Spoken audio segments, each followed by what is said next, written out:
truths we cling to depend greatly on our own point of view. A few weeks ago, I saw Duchess Satine tweet that she was interested in joining some podcasts.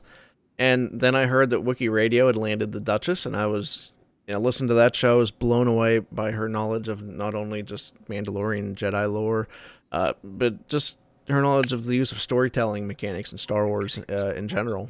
So, of course, Duchess Satine was only a Twitter account name, and I'm actually talking about our guest today, Jess, from the brand new Stories by Darksaber Light podcast, a show that just honestly further solidifies your knowledge in those topics that I was just talking about.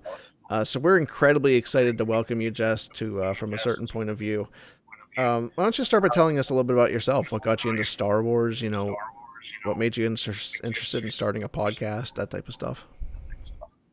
Well, yes, thank you both for having me. This has been a lot of fun. So, I've always been, well, I wouldn't say that. I haven't always been a Star Wars fan. I remember when I was young, not being interested in sci-fi. I'm pretty sure I had the opportunity to go to see Phantom Menace in the theaters, and I'm pretty sure I said, no, that sounds boring. I got into science fiction, and specifically it was Stargate. Stargate was my gateway drug. Oh, okay. My gateway drug, haha. And I got into Stargate when I was in high school, and that was what opened it up to everything else. So that was when I watched everything. Always been a big fan since then. But then it was this last May when I found out about this thing called the Clone Wars. Okay. And nice. It was funny because I started watching it May 5th, which was the day after the final episode aired. I didn't try to do that, but it was just kind of seemed a little prescient that I started it and just blew through it. And I don't know, you wouldn't necessarily expect that's what would get a 10-year-old or a fan who's been a fan of Star Wars for 10 years. It's funny that the Clone Wars was the thing that really grabbed me. But I just felt awesome. like I love that though. Mm-hmm. Yeah.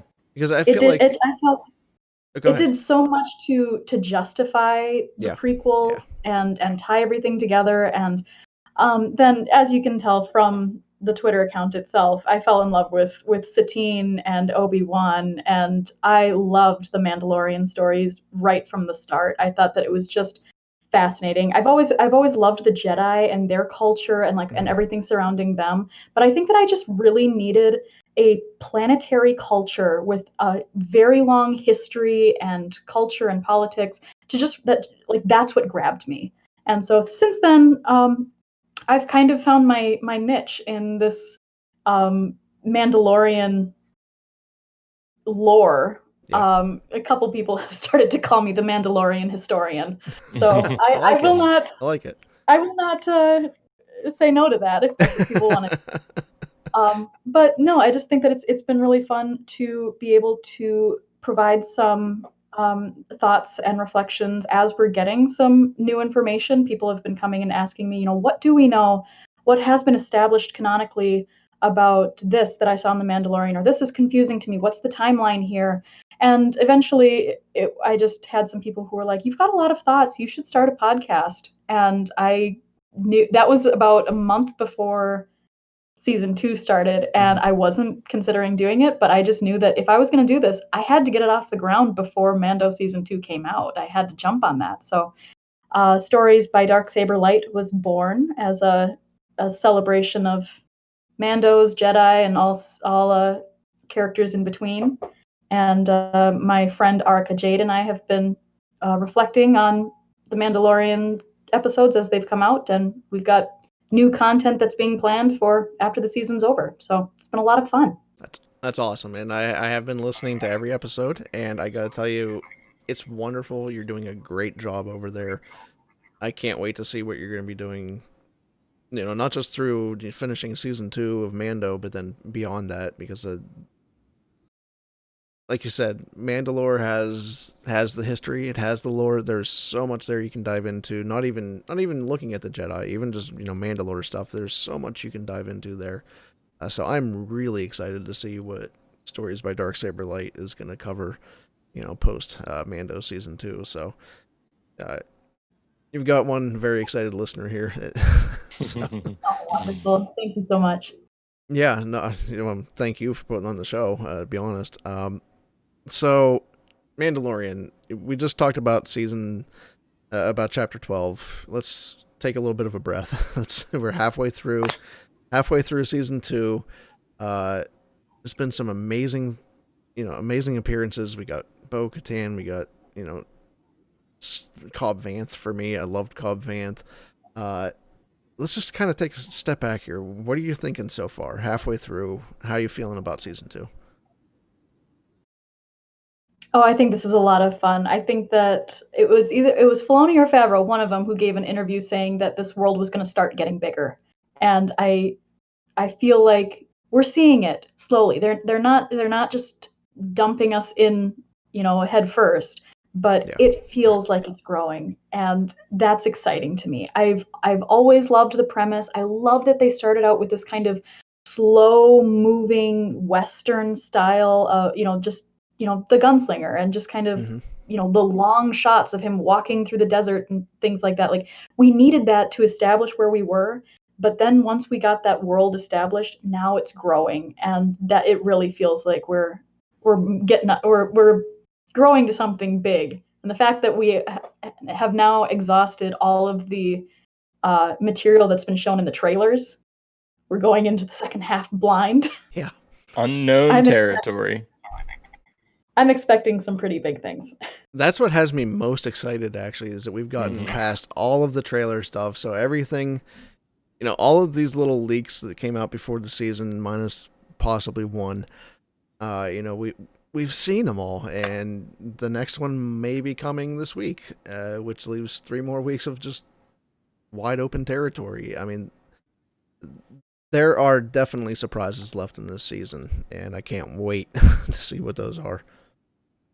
Yeah, I'm with you guys, and to the point of kind of the world building that's taking place here. I think that was something that George Lucas was so good at. Especially maybe even arguably during the prequel era, and of course the original trilogy was just building the world and making it feel lived in, and I think the Mandalorian is doing a great job of expanding its world as well in this season. So I'm with you. Cool. So along with all these appearances and stuff, and I mentioned lore a little bit. There's been a lot of lore in this season so far. This first 4 episodes. Now we know Clone Wars season 7 kind of walked back a little bit of some things from the Ahsoka novel, and even Cobb Vanth's appearance was altered just a little bit this season, which is fine. Has this so far adhered, in terms of just Mandalorian lore, has this so far pretty much adhered to what's come before? I'm pretty much familiar with most of it, but not all of it. So has this pretty much held the line as far as Mandalorian lore? Yeah, it's a really good question. It's a really long question Yeah, because, right. as you know, we had the EU, which Yeah. people thought of as canon, and then the new Mandalorian pacifists came in because that's what George Lucas wanted, and there was a lot of controversy there, and that changed everything. So not only did we have that change, but since then, the story has changed. And this is something that, yeah, a lot of people, other than me, probably don't recognize, but there are some slight changes that were included at when they started telling this Mandalorian story at the beginning of the Clone Wars. They decided on some things, and now they've kind of walked back on several, and nothing that really is relevant right now to what we're seeing in the Mandalorian. But the one thing that I noticed this year specifically is that originally, if you look back at the older reference books that came out during about 2010, as season 2 was coming out, there were things like they said the surface of Mandalore was destroyed in an ancient war with the Jedi. That was what had been established in the EU. And that is what I believe is we get kind of a mention. Pre Vizsla mentions the crimes that the Jedi committed against Mandalore in season 4. But then in Rebels, we got to mention that there was a Mandalorian Jedi War, but this year there have been several books that have come out that have established that no, the planet of Mandalore was not, like, the surface was not destroyed 700 years ago. It was destroyed about 20 years before the Clone Wars. It was destroyed in the Mandalorian Civil War, which is the war that Obi-Wan and Qui-Gon were protecting Satine in. Right. So it's much more recent. And so there are some things that have kind of been walked back on. That tells me that they're open to kind of changing the narrative just a little bit. The planet's destruction, like, that was something that was only established in reference books. It was never said on screen. So they're not going against their own canon on screen, but they are kind of massaging this story. So it's hard to really realize what exactly is specifically new and what is always been part of this plan. I don't think that anything we've seen so far, especially this season, has been contradictory to what we've seen before. Our biggest thing is that we now know that there's this group called Children of the Watch, or maybe it's just the Watch. We're not really sure. But that was the biggest change, and I was very excited to finally hear that, because I was getting so tired of everybody saying, this is a discrepancy, why did they go against canon? And I'm sitting here going, this show was created by Jon Favreau, who is Pre-Vizsla himself, and Dave Filoni. They have not forgotten. Right. They have not sometimes forgotten. you just have to wait a little bit to see where that explanation is going to come in, Exactly. So I knew that there must have been some explanation, and I figured that, yes, it was that the helmet mandate does not apply to all Mandalorians. It applies to a certain group. And what I had said in my first podcast, when I was giving my own speculations, was I figured that this group that Din is a part of is they're probably former Death Watch members who have who are seeking to kind of live out their beliefs in a slightly different way. Pre-Vizsla had died, Bo-Katan had defected, so they were without leadership. So I figured that they probably kind of scattered and then regrouped and started to live out these more orthodox cultural ideals. And so and Bo-Katan now has called them a cult. And we're just not exactly sure, how they grew up. But it is really interesting to see, like, she recognizes that this is a group that even Bo-Katan, who was a part of Death Watch, sees as distinctly different from typical Mandalorian culture. Yeah, and this is good stuff. This is something I wanted to touch on, especially with the Death Watch, and then the mention of being a child of the Watch. We're talking about two different groups there, right? So we're talking about maybe so, because it kind of feels like it might be like some type of splinter group off of Death Watch, because even Death Watch members, removed their helmets. That wasn't really, in the Clone Wars, we see them do that. So it's not. It's odd, if it's going to be just a Death Watch thing. But she calls him a child of the Watch, which is, I don't know. For me, it feels a little different, and I don't know if it's meant to or if it's just the way they name it, I guess. I have two possibilities that I really think are options. One is that, I mean, yeah, they could be different. They could be different groups. They could have grown up parallel to one another, probably during the Clone Wars, and just be two conservative Mandalorian groups that opposed the pacifists. But I think that it probably is. They probably are former Death Watch members. We know that Din was found by Death Watch. Right. We see that. We see them wearing the symbol. Right. And so Din was probably found at about the end of the Clone Wars, like right as those big changes were happening, but we're still seeing them take off their helmets and those kinds of things. But I suspect that, like I said, after they've lost their leadership, after we have the siege of Mandalore, Bo-Katan takes back the planet. She could have either exiled them for supporting Maul, right, or when the Empire took over, they could have exiled them. But in any case, I think that about the time that Din came in, about the time that he was rescued. I think that is also about the same time that the helmet mandate started coming. I don't think that the helmet mandate is a long-standing thing, unless it truly was that it was just two different groups. Okay. I also think that it could be literal. So, Children of the Watch. Okay, Children of the Watch could be meant to be literal because actual children of people like from Death Watch. actual children of the Watch, which would go with my theory that we've already seen Paz Vizsla, who is also voiced by Jon Favreau. I have to believe that there's a familial connection between Paz and Pre. Yeah, for sure.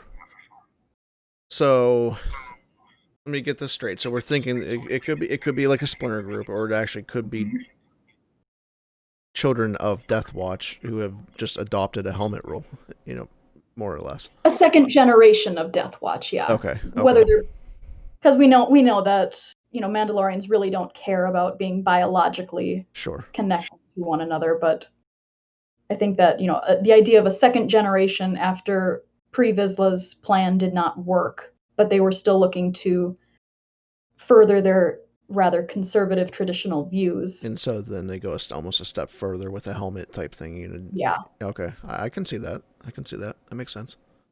Jess, I guess what I'm wondering is, after the events of Rebels, we get into the original trilogy, chronologically, where we don't really know necessarily what's going on Mandalore. But I feel like there was some event with the Empire taking over or something, and then maybe at that point, that's when they adopt this. No, you have to wear your helmet rule, basically. Is that a possibility that maybe something happened there with the Empire, and then they decided, okay, now we have to have the way of wearing our helmet all the time and being conservative, or whatever the case may be? Looking at the timeline as I see it, I don't think that that's a possibility that the helmet mandate is connected to the Empire. And the reason why I say that is because based on Din's age and the fact that he says that he's been wearing a helmet since he was a child, that change had to have happened shortly after the Clone Wars, or around the time of the Clone Wars. We know also that the Great Purge, which was the event,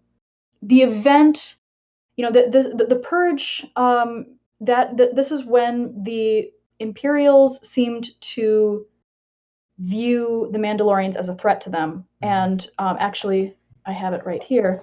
This book, new reference book that came out just about a month ago. Yeah. It establishes, yes, that the Purge happens after season 4 of Rebels. Bo-Katan takes the Darksaber. She starts to reunite the clans. We don't know exactly what she was planning to do or what she did, but the Imperials looked at what she was doing as a threat to them and as a rebellion and put them down. The one thing that I did think was strange was that I was kind of thinking of the Great Purge as being this kind of Red Wedding event, like in Game of Thrones, where it was just like this one single moment where the Empire takes everybody out. But Bo-Katan in the last episode says that she fought in the Purge, which makes me think maybe it actually was a war on a smaller scale that was going on.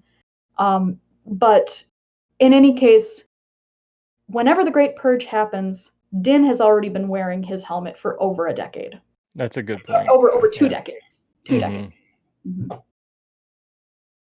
So we mentioned Darksaber a little bit there with Bo-Katan. Let's talk about Darksaber a little bit. Is that more of a ceremonial element for the ruler of Mandalore? Like, is there a specific reason Bo-Katan can't reclaim the throne without it, or is it just kind of like one of those King Arthur Excalibur things, almost like it adds an element of legitimacy for whatever reason, be it tradition or whatever? I think both. Okay. And this is also some lore that has very slowly been established. Even when we first see the Darksaber in season 2 of the Clone Wars, all Pre Vizsla says is that this saber was stolen by my ancestors from the Jedi Temple. He doesn't even say that his ancestor was a Jedi, which is what we now know with Tar Vizsla. But the lore surrounding it does seem to be that this weapon was a symbol of Mandalorian leadership, especially for the Vizsla clan. but we don't really know much more. Were they actually actively using it all of the time? I have to believe that they were when, at least for the Mandalorians who really were into the warrior culture. One of the other things that actually that hasn't really been mentioned on screen yet, but is in all of the reference books and actually has been for over a decade, is that the Mandalorian pacifist idea has been part of the culture for a very long time. Okay. So the Vizsla clan, and actually every single clan, had those who were warriors and then those who kind of became enamored with the idea of pacifism. So that's especially mentioned with the Vizsla clan. And so that makes me go like, well, if the Darksaber is this symbol of leadership, then what was going on in those times when they were being ruled by people who considered themselves pacifists?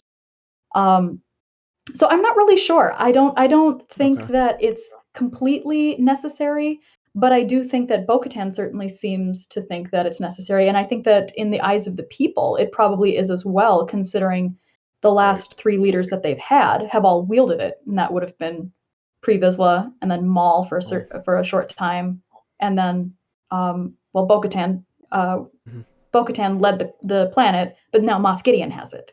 Right. So Right. So I think it's both and. I think that we need a little bit more in terms of, is it a practical weapon, a ceremonial weapon, or both? Got it. So that reclaiming of Mandalore for Bo-Katan, do you think that's something that we might be seeing in this show? Maybe later down the line, maybe a few seasons from now, maybe Bo-Katan, and then maybe that becomes part of, what the Mandalorian has to do in this show. I don't know. I really hope so. I mean, I'm very curious. When we were talking about this idea of Moff Gideon creating an army, Yeah. I mean, my mind immediately goes to Bo-Katan has to take back Mandalore, and specifically the city of Sundari. And I really want to see Sundari in live action. I want to see the palace. Cool. I want to see all of it. Mm-hmm. But it kind of, to me, feels like they could be setting it. Maybe Gideon is still using Sundari as his base, and that the Imperials never left. Mm-hmm. That's kind of what I'm thinking. And if she does have to take it back from him, it would kind of make sense why he needs an army as well. That's just speculation, though. But I definitely think that, again, it was Favreau or Filoni, one of them, who mentioned that the show is also going to be becoming more Game of Thrones like. Mm-hmm. And not only does it feel like it's growing in that same scope that Game of Thrones has, but Bo-Katan shows up and she says, "I want the throne." I mean, how can you get more Game of Thrones like than that? So I definitely think that it could be what we're going to be seeing. Okay. They could also give her a spin-off of her own, but I kind of True. think that it'll probably be something that isn't that we're not going to dive into. I don't think that she's going to get her own spin-off about this. I think that she could get a spin-off of like something like a prequel, but I suspect that we might see Bo and Din and follow that story through. But I'm not sure. Okay. Fair enough. So along the lines of things that we aren't sure about, let's do some speculation. Let's have some fun with Mandalorian. We saw in chapter 11, Din was kind of confronted with what he finds out is another definition of the way. So does he maybe start to change his view about what is the way? I think we've already seen him start to do it. We've seen him lift his helmet to take the drink. The very first scene in this episode, or second scene in this episode. Yeah, that's a good point. I think that that's definitely intentional, at least to say, he's not giving things up right now, but he's definitely been convicted, and he's recognizing, like, I don't have the full picture of what other people think it looks like to be Mandalorian, and so he's going to have to wrestle with that. I think that was particularly rough for him, is seeing Bo-Katan, who is Mandalorian by blood. By blood. And has been wearing the armor all her life. Do something immediately that he believes is not of a Mandalorian. And I think that was... no pun here. I think that was jarring for him, So... I like that. I didn't mean to. I don't think It I've just ever heard worked. that pun. But yeah, I think that kind of set him for a spin. Because Bo-Katan is, by definition, everything you would think a Mandalorian would be, and for him to kind of see that she's not living the same way he is, I think that was something very new for him. And of course, that started with. I mean, that's going to be a running theme with this series, especially the very first episode. He meets a Mandalorian, takes his helmet off, and it's a guy who says, "I'm not a Mandalorian." So the tension that was revealed when he met Cobb Vanth was pretty quickly. It pretty quickly dissipated when he realized, okay, like I don't like this situation, but this guy, he's not claiming to be a Mandalorian. So I think it was able to, it kind of ticked his conscience, and then he was able to make a peace with it. Mm-hmm. But now he's met It's a very Bo-Katan, different who is situation, Mandalorian by blood, by tradition, by creed, and that rattles him a little bit more. I also think that we still have to actually meet Boba Fett. We've seen him, but I believe that he'll be back this season as well, and I think that there are going to be some things that I fully expect that he'll be recanonized as a Mandalorian, because he was uncanonized in the Clone Wars, but he was only uncanonized by Prime Minister Almec, who Filoni has already said has his own reasons for believing that he wasn't Mandalorian. So all three of those characters, I think, are going to test Din, and he's going to have to figure out what exactly this means to be Mandalorian. Yeah, I can see that. And you think back to last season, season 1, where Din is kind of learning each episode what it means to kind of almost father this child. This season, you're kind of seeing the same thing. He's learning something each episode, but this time it's more about what a Mandalorian is, and what wearing that armor means, and so you're still seeing him grow as a father figure, but you're also seeing him kind of confront his own convictions and beliefs. So very interesting. Do we return to Navarro this season? I don't think so. I wasn't getting those vibes either. Unless, like I said, unless there's a reason that I don't know, the comment that Carl Weathers made still makes me think maybe we're gonna see a little bit of a different side to Grief Karga, but it just wasn't foreshadowed at all if it's true. Yeah. But maybe there's a reason that he goes back, and maybe the climactic episodes take place there again, but we just really can't say. I don't think so. I'm wondering if there's going to be any retribution from Moff Gideon about what they did to the Imperial base on Navarro, and if that's going to come back at them this season or not at all, or if he's just going to be so focused on finding the Mandalorian and finding possibly Ahsoka and everything. Yeah. Like I said, I mean, going into the second half blind, things are wide open. Mm-hmm. Mm-hmm. Yeah, absolutely, which is pretty amazing. Has the child had enough to eat yet? Dan, feed your baby. The poor kid. I don't know what it is, if he's just growing or what, but man, the cookies and the eggs, the crate dragon meat, which I was a little sad that it seems like the crate dragon meat just stuck around with Pelly instead of them. So I think the kid just needs some protein. Yeah. You can't feed him enough. You gotta. He hasn't had enough to eat yet, Adam. You gotta keep him fed. Child used the Force this last episode. When do we get that big child moment this year? Last year we had the Mudhorn. We had later in the season we had the Flame Trooper. When do we get that big child moment this season? He just seems to be a little bit more. I don't want to say side character, but he hasn't really stepped in to save the day yet or anything like that. Grief mentioned in season 1, he might just save you. So do we see that this year? Do we maybe maybe save that for season 3 or something. I don't know. I mean, I'm sure that there will be a moment, but I think that I suspect that Favreau's probably using it very, very sparingly so that Right. he's not going to come under, criticism of just using Baby Yoda as a Deus Ex Machina kind of character, Mhm. where we're in a pickle. Thank God we have a little force wielding Do the little magic hand gremlin thingy. here. Yeah. Yeah. Fair enough. Do we maybe get a hint of a name or maybe some first words this year? I think that he already has been babbling a little He bit has been more babbling a lot this year. than Yeah. we got last year, which is kind of fun. It's kind of been fun to Yeah. see exactly how much Baby and Din are able to understand each other now. There's a lot that he doesn't understand, but that scene with the wires, like he's getting it. They're communicating, and that's fun to see. But I don't know. I don't think that Din is willing to give him a name other than Kid until it's clear that he's not giving him up. And Oh, okay. I think that for whatever reason, they're probably a lot of people think that Ahsoka will take him.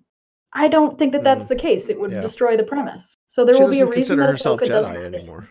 You know, No. he's gonna Well, get we there, don't know. and oh, that's true.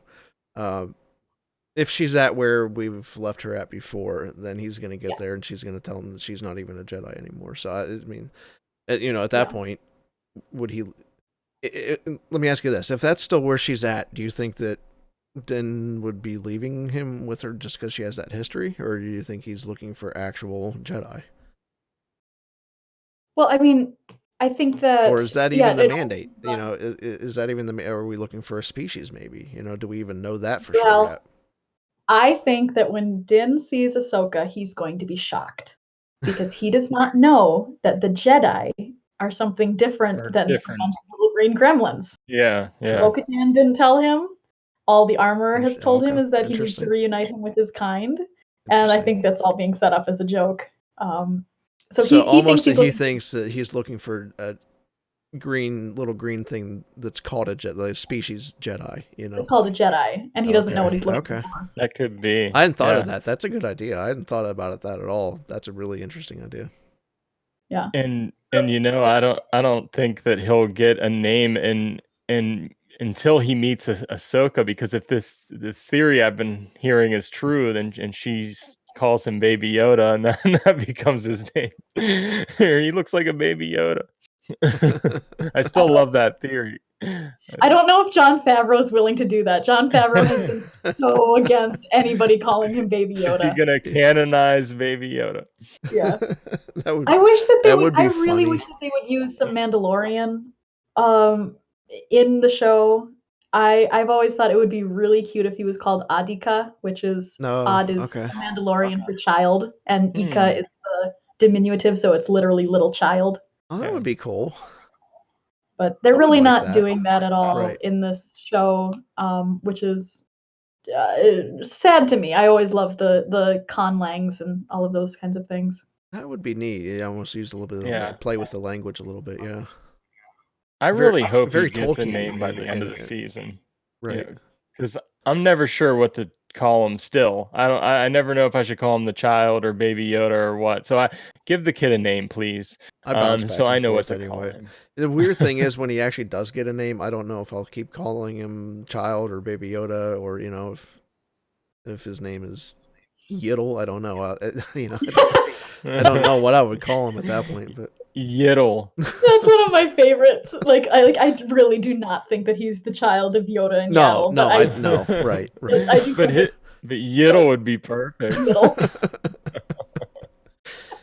Oh man, Josh, do you have anything else for Jess? That's kind of the list of my questions. But do you have anything else for Jess, or Jess, do you have anything else you want to add? No, I mean, I think my main question was just about the kind of the purge and everything, and what effect that might have had. But Jess, I think you did a nice job of explaining that and reminding me that he's been Din Djarin's been wearing the helmet since he was a kid. So that doesn't make sense in terms of the timeline. So I'm just fascinated and learned a lot today from you, Jess, and I appreciate you being here with us today. Well, thank you very much. It's fun to be able to come on and have a discussion with people who also appreciate this kind of thing. Yeah, and I'm with Josh. I learned a lot today, and I hope one of these days you'll want to come back and maybe we'll recap season 2 and see what we learned after the next 4 episodes. So I would absolutely be willing to do that. yay, cool. That'd be great. All right, well, Josh, you want to hit the ending here, wrap up this episode? Yeah, let's do it.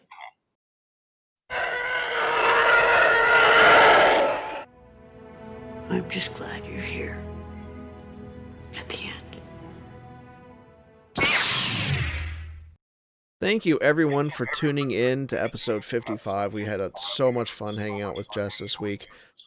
Jess, I'm going to throw this back over to you one more time and let you plug everything that you're doing, Twitter accounts, podcast, all that stuff. So just let everyone know where they can find you. Yes, so as we've mentioned, the podcast that I run is called Stories by Darksaber Light, and it can be found on Anchor and Spotify and several other listening sites. Hopefully, we'll be getting it up on Apple Podcasts as well pretty soon. And then you can find me on Twitter at Darksaber Light. And I don't want to burst your bubble, but I think you might be on Apple Podcasts. Am I on Apple Podcasts? Because I think I'm subscribed. I thought that Anchor had told me that was something I had to do manually. I was able to listen to episodes Passenger and the Air's commentary, at least. Wonderful. Then I I guess know. we are on Apple Podcasts. Maybe. I don't know. Check it out. Maybe. So, in any case, the intention Yeah. is to be on Apple Podcasts Right, as well, right. and to make it as widespread as possible. So, feel free to reach out on Twitter and let us know what you think and how we can improve the podcast. And if you have any other comments or ideas for us, always open to suggestions. Well, Awesome. Jess, I just now followed you on Twitter, and I'm excited to check out the podcast and subscribe to that. So I'm looking forward to it. Oh, thank you very much. And it's definitely worth a listen. Jess and your co-host, remind me of your co-host name. Her name is Arca Jade. Arca Jade. They really dive deep into these episodes and go into story elements, and I love how they analyze these episodes. So it's absolutely worth a subscribe and a listen. So please make sure that you're doing that for Jess and Arca Jade. Remember you can find From a Certain Point of View on your favorite podcatcher as well. If you're on one like Apple Podcasts that lets you leave a review, please do so. That helps us get out to more people. It also helps us know what we're doing good and what we can do better. Remember that our Mandalorian rewatches are in our Discord server Thursday nights at 10 p.m. So this week, Thursday at 10 p.m., we'll be rewatching The Siege. Also, next week, we'll be inviting, we'll be welcoming Dave and Liv from Pizza and Parsecs onto the show. We're going to spend some time Thanksgiving week just kind of talking about what we're thankful for in fandom, in maybe life in general, that type of stuff. So it should be a lot of fun with Dave and Liv. Make sure you tune in for that next week. Check out our website, FromACertainPointOfView.com, where we have our blog articles. You can find all of our contact information, so you can send us questions or show topics or whatever you may have.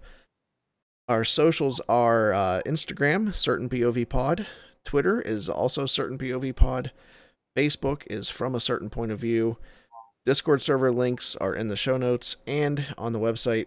Our email address is certainpovpod@gmail.com, and we are hosted by anchor.fm. You can use that to send us a 60-second voicemail if you'd like to weigh in on anything Mandalorian this week. Talk about what you thought about the siege. We would love to play voicemails on the show. Remember to check out the red5network.com. There's a ton of great shows there.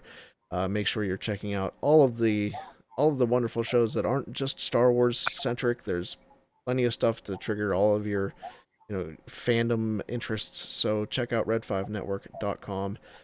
You can find me on the internet, usually on Twitter or Instagram at the Gauze85. Josh, where can they find you?